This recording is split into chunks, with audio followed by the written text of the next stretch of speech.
Hey everybody, Haydog here, and welcome back to another reaction video. This time we're doing Napoleon's first victory, the Siege of Toulon, 1793. Let's go. An Epic History TV On Epic History March Go subscribe to them. collaboration, supported by our sponsor, Osprey Publishing. Alright, let's see. This is an older video. It was in Toulon that my reputation began. Napoleon Bonaparte. In the summer of 1793, the French Revolution was entering its fourth year.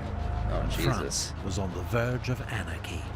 4 years. In That's Paris, a long political time. extremists had seized control of the revolution. They guillotined the king and imposed a reign of terror that dealt summary justice to all suspected enemies of the revolution. Yep. Hoping to unify the new republic, France's leaders had declared war on the Habsburg Empire. But the conflict quickly widened, and soon France was facing the combined might of Europe's leading powers. Everybody. Determined to stamp out a dangerous political experiment. Everyone's on the Meanwhile, attack. whole regions of France had come out in open revolt, Oof. horrified by the new extremism of the revolution. In August, the Republic suffered a further, potentially fatal blow when the city of Toulon joined the revolt. Oh. Toulon was France's largest and most important naval base in the south, home to a third of the entire French Navy. Third? Wow. But now, rebels welcomed their old enemy, the British Royal Navy, into the port, led by Admiral Lord Hood, aboard HMS Victory. Victory, wow. What a great name. It was an extraordinary coup. For a ship. Without a shot being fired, the Allies had crippled French naval power in the Mediterranean and gained a vital toehold on the French coast. All French forces in the area were immediately diverted to face this new threat. Attack and lay it. siege to the rebel port. 19,000 troops in all. But since most French officers had been aristocrats who were now fleeing the revolution in large numbers, they were seriously short of professional leadership. Their commander, General Jean-François Carteau, was a loyal Republican, but a court painter by trade with no military training. A court painter? Wow. To make matters worse, one of his few professional officers, his artillery commander, Colonel Martin, had been badly wounded on the approach to Toulon. Antoine Salicetti, a Corsican deputy of the National Convention in Paris, recommended as his replacement a fellow countryman, a 24-year-old artillery officer who was passing Toulon en route to the front, named Napoleon Bonaparte. Napoleon Bonaparte. Bonaparte. Bonaparte was a professional soldier, but he'd seen almost no active service. Nevertheless, Salicetti was impressed by his manner, and most of all, his politics. Bonaparte had just written a political pamphlet, a short story about a young artillery officer who berates his fellow diners for their disloyalty to the Republic. General Carteau thought it wise to accept Deputy Salicetti's recommendation. One can remain 24 if necessary 36 hours without eating, but one cannot remain 3 minutes without gunpowder. Napoleon Bonaparte. That is true. Toulon. The great port of Toulon was well defended by city walls and a dozen outlying forts and redoubts. They were held by 2,000 British soldiers and sailors, 6,000 Spanish troops, 6,000 Neapolitans, and 800 Sardinians. Sheesh. Artillery would be the key to overcoming these formidable defences. But when Bonaparte was put in command of the artillery on the 16th of September, he found himself with few cannon, not enough trained gun crews, and a shortage of gunpowder and shot. He does not like that. With relentless energy and determination, Bonaparte transformed the situation, requisitioning unused guns, training infantrymen to work them, setting up a new forge and workshop, and arranging transport from Marseille of 100,000 sandbags for constructing new batteries. Wow. Yeah, he just did Through things. hard work, he was ultimately able to build his force up to 64 officers and 1,500 men, manning 100 cannon, howitzers, and mortars. Jesus. Within days, Bonaparte had established two new forward batteries. I'm getting the shit. With good revolutionary names, La Montagne and Sans Culottes, which brought Toulon's inner harbour within range, and forced Admiral Hood to move all his ships closer to the port. Bonaparte also came up with a plan, one that would allow the French to bypass most of Toulon's defences and secure the rapid victory the Republic so desperately needed. Okay, let's see, Bonaparte. Bonaparte argued that if Fort L'Aiguillette could be captured, which looked out across the harbour, he could fill it with heavy guns and shell the British and Spanish fleet at anchor. It's that far away? Admiral Hood would be forced to abandon the port and take with him the Allied soldiers that Toulon relied on for its defence. Makes sense. General Carteau saw the merits of Bonaparte's plan, and on the 22nd of September, French forces attacked Montcaire. But to Bonaparte's exasperation, while he'd argued for an attack by 3,000 men, the indecisive Carteau committed only 400. What? Not only was the attack easily repulsed, yeah, of course, but it alerted the Allies to the danger. Oh, no. Within 48 hours, they'd reinforced Montcaire with thousands more troops and built a new fort named Fort Mulgrave, bristling with 20 cannon. The position was now so strong, the French nicknamed it Little Gibraltar. Little Gibraltar. Gibraltar? What does Gibraltar mean? Comment below.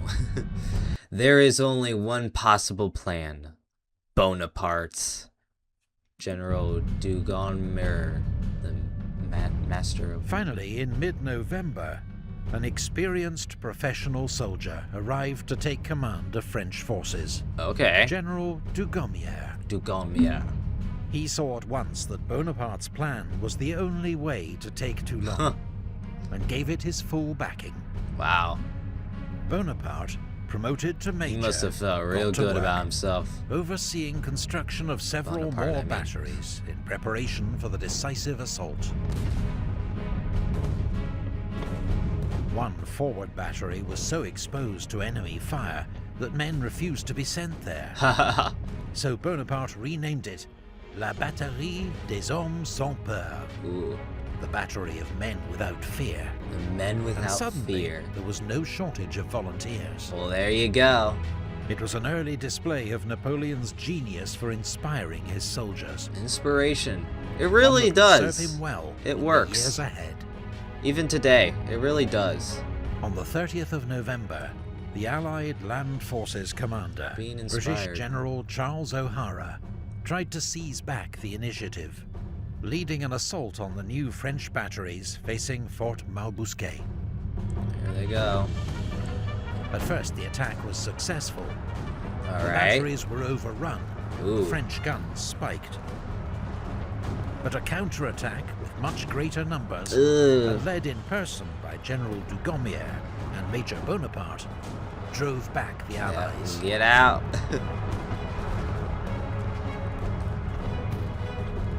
General O'Hara himself was shot through the hand and captured. Shot through the hand. 12 years before, he'd surrendered to George Washington at Yorktown during the American War of Independence. Now, he got to surrender to Napoleon Bonaparte. Oh, what an L, dude. He got to surrender twice from two very popular generals. I guess that wouldn't be so bad. Among those who most dis disregarded themselves, who gave me most help in rallying the men and leading them forward, were citizens of Bonaparte, commander of the artillery, General Dugomar. In the early hours of the 18th of December, I'm not French. Howling wind and driving rain, the French launched a major assault on Fort Mulgrave. The wet conditions made muskets useless, except as clubs or with bayonets. Ugh, I hate that. Bonaparte led the second wave in person. Amid fierce hand-to-hand fighting, his horse was killed under him. He was bayoneted in the thigh by a British sergeant, a wound that came within inches of ending his life and radically changing the course of history. Yeah. Finally, the Allied garrison was overwhelmed, and Mulgrave fell to the French. Oh no. Retreat. Fort L'Aiguillette and Tour de la Balaquière were soon also in French hands. And then they're gonna, By the following afternoon, the French had 10 heavy guns in L'Aiguillette, placing the Allied ships within range. Admiral Hood could not expose his valuable ships of the line to such a threat. He had no option but to order an immediate evacuation of the fleet and garrison from Toulon. Small Spanish and British teams raced to destroy all the French ships and naval stores that they couldn't take with them. Ooh, yeah. But amid the chaos of their departure, 18 ships of the line were allowed to fall back into French hands. Ooh. A badly missed opportunity. Yeah. Many French citizens of Toulon were desperate to escape aboard the Allied ships, knowing that the Republicans would inflict terrible reprisals on the city. Oh yeah, they're gonna kill them. British and Spanish ships took as many as they could, about 14,000 in all, but scores were drowned amid chaotic and desperate scenes. Yeesh. Others were left to face the wrath of the revolution. I would have just escaped. Republican troops entered the city the next morning, and executions and firing squads began almost immediately. Wow. For the next 2 weeks, about 200 were executed every day. Ooh. Allied propaganda later blamed Bonaparte for the atrocities, but there's no evidence he was directly involved. I don't think, My predictions were exactly fulfilled. Such is the history of this event, which is greatly admonished Europe,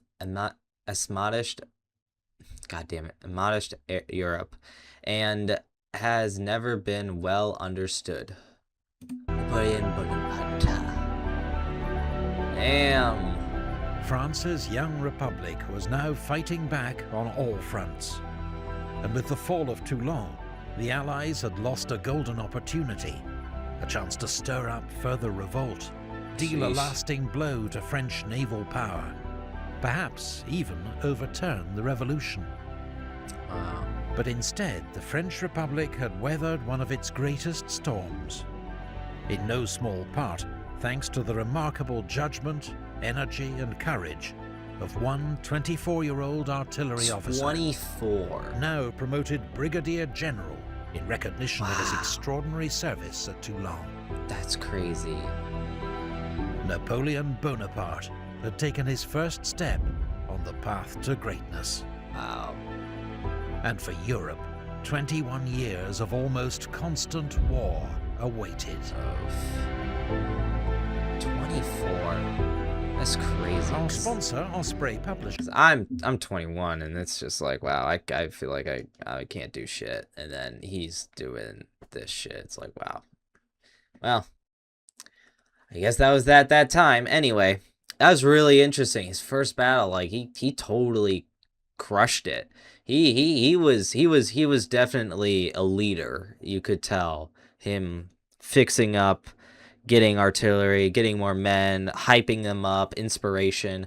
He had it all right in the beginning. Like, there was nothing he didn't do. Like, he did it all. Anyway, very interesting. Love that. That was like the second one. So hopefully you guys liked it, comment, and subscribe. See ya!